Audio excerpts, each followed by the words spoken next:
आजकल लोग नेटफ्लिक्स को बहुत प्यार दे रहे हैं, बहुत ज्यादा प्यार, इतना कि अमेरिका में कुछ लोगों ने केस कर दिया।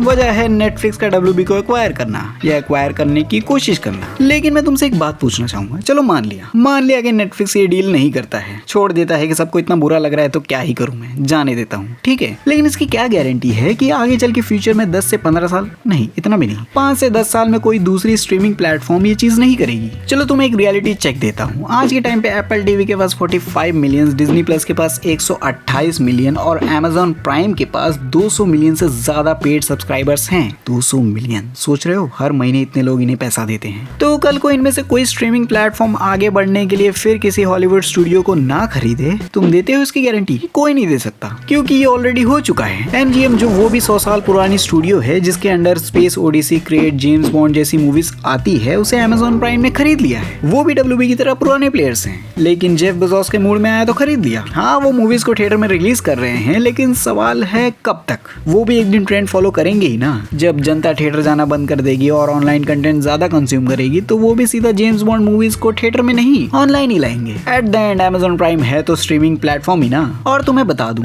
Amazon प्राइम MGM की सारी मूवीज को थिएटर रिलीज नहीं देता, उन्हीं मूवीज को देता है जो गारंटी देती है कि हाँ ये पैसा कमा के देगी। सेम वही चीज जिसके लिए तुम नेटफ्लिक्स से लड़ रहे हो, वो Amazon कर रहा है। और एप्पल भी फिराक में है डिज्नी को खरीदने के लिए। उसके पास तो इतना पैसा है कि वो बोली भी नहीं लगाने देगा किसी को। अरे 70 लाख।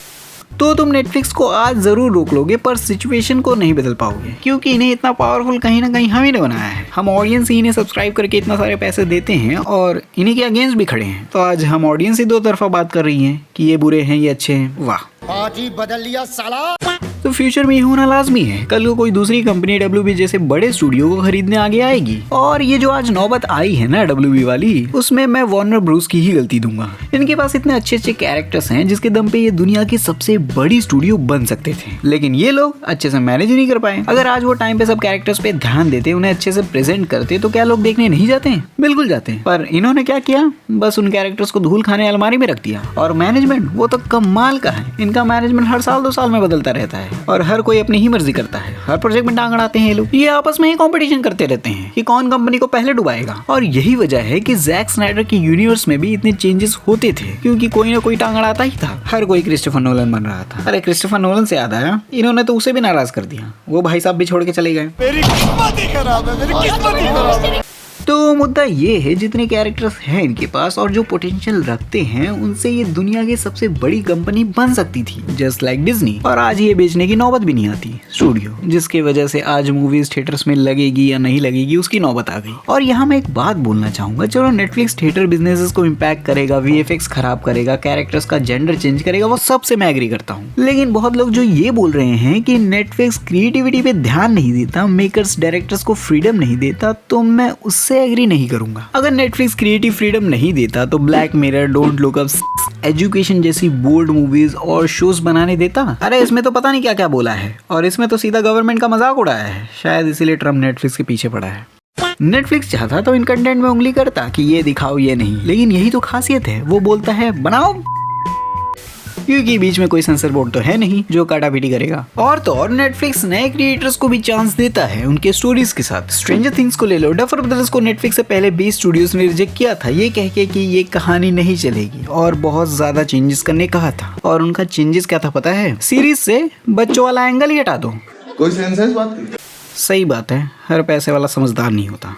पर नेटफ्लिक्स ने ब्रेक दिया डफर ब्रदर्स को और उनके हिसाब से उनकी स्टोरीज को कंटिन्यू करने दिया विदाउट एनी इंटरफेयर। और बाकी स्टूडियोज की तरफ प्रेशर भी नहीं डालते कि हर साल 2 साल में एक सीजन आना ही चाहिए। नहीं, क्योंकि स्टूडियो भी जानता है कि लोग शो को तभी देखेंगे जब शो की राइटिंग अच्छी होगी। और ऐसे ही नेटफ्लिक्स बहुत से राइटर डायरेक्टर्स को उनके हिसाब से काम करने देता है। तो मैं नहीं मानता कि नेटफ्लिक्स क्रिएटिविटी या रिस्क नहीं लेता है। रिसेंटली में रिलीज हुई 3 बॉडी प्रॉब्लम को ले लो। शायद ही कोई स्टूडियो होगा जो इतनी महंगी साइंस फिक्शन सीरीज बनाने का रिस्क लेगा जिसमें स्टोरी से ज्यादा साइंस की क्लासेस हैं। पर नेटफ्लिक्स ने किया और सीजन 1 के साथ साथ 2 और 3 को भी ग्रीन लाइट किया। अगर देखा नहीं है तो देखना जरूर, काफी तगड़ी सीरीज है। एकदम कड़क माल है ना। और जो ये आजमगढ़ का लौंडा बोल रहा है कि सब ऑनलाइन लाते हैं, नेटफ्लिक्स फ्रैंकेनस्टाइन को थिएटर में क्यों नहीं रिलीज करता? अरे उनका मॉडल ही ऑनलाइन वाला है। इतना सारा पैसा लगाया है फ्रैंकेनस्टाइन में तो वही रिलीज करेंगे जहां से उन्हें पैसा आएगा ना। सीधी सी बात है। मूवी में इतना पैसा क्यों लगाया है? ताकि वो अपने प्लेटफॉर्म को आगे बढ़ा सके। मुझे एक बात बताओ, अगर तुमने करोड़ों रुपए लगा के कोई ऐप बनाया है जो तुम्हें पैसे कमा के देता है तो तुम अपना इन्वेस्टमेंट उसमें करोगे या फलाने थिएटर वाले को पैसा दोगे? नहीं ना। उन्होंने इस चीज को बनाने में मेहनत की है। वो इस स्ट्रीमिंग वाले मॉडल के साथ तब आगे आए थे जब ऐसा कुछ एग्जिस्ट भी नहीं करता था। तब लोग ऑनलाइन नहीं सीडी खरीद के पिक्चरें देखना पसंद करते थे। मुश्किल से कोई चीज स्ट्रीम हो पाती थी बिकॉज ऑफ स्लो इंटरनेट, जिसमें बहुत रिस्क भी था। तब ये सब ऑनलाइन मूवीज देखना बिल्कुल ही नया था और लोग इंटरेस्ट नहीं दिखा रहे थे, जिसके कारण नेटफ्लिक्स ने काफी स्ट्रगल किया। एक वक्त तो ऐसा आया था कि वो अपनी पूरी कंपनी बेचने निकले, लेकिन टाइम इतना खराब था कि किसी ने खरीदा ही नहीं। और करोड़ों का नुकसान झेलने के बाद आज वो अपने प्लेटफॉर्म को इतना ऊपर लेके आए। तो हम कौन होते हैं उनके बिजनेस मॉडल पे उंगली उठाने वाले या उन्हें जज करने वाले कि फ्रैंकेनस्टाइन जैसी मूवीज को तुमने थिएटर में क्यों नहीं लगाया, प्लेटफॉर्म पे क्यों डाला? अरे जो प्लेटफॉर्म उन्हें रोजी रोटी देता है वो वहीं रिलीज करेंगे ना, कि थिएटर वाले को फालतू में परसेंटेज देंगे। और बात रही WB के कंटेंट की, तो अगर ये वार्नर ब्रदर्स की मूवीज को थिएटर में रिलीज नहीं करते हैं तो मैं भी चाहूंगा कि WB नेटफ्लिक्स के अंडर ना आए। अब इस बात को समझो मैं क्या कहने की कोशिश कर रहा हूँ, क्योंकि नेटफ्लिक्स अपने ओरिजिनल मूवीज को थिएटर में रिलीज करे ना करे हमें उससे फर्क नहीं पड़ता, ठीक है, उनकी मर्जी। लेकिन अगर ये WB के कंटेंट को मूवीज को थिएटर में नहीं लाते हैं तो हमारे लाइफ पे फर्क पड़ता है। हमने इन्हें बचपन से देखा है, ये हमारे लाइफ का बहुत बड़ा पार्ट है। नेटफ्लिक्स को ये चीज समझनी होगी। तुम्हारा मॉडल स्ट्रीमिंग वाला है वो सब ठीक है, मैं उसकी रिस्पेक्ट करता हूँ, पर ये भी ध्यान में रखना होगा WB की जो ऑडियंस है वो स्ट्रीमिंग वाली नहीं, वो थिएटर वाली है, जो बहुत बड़ा पॉइंट है।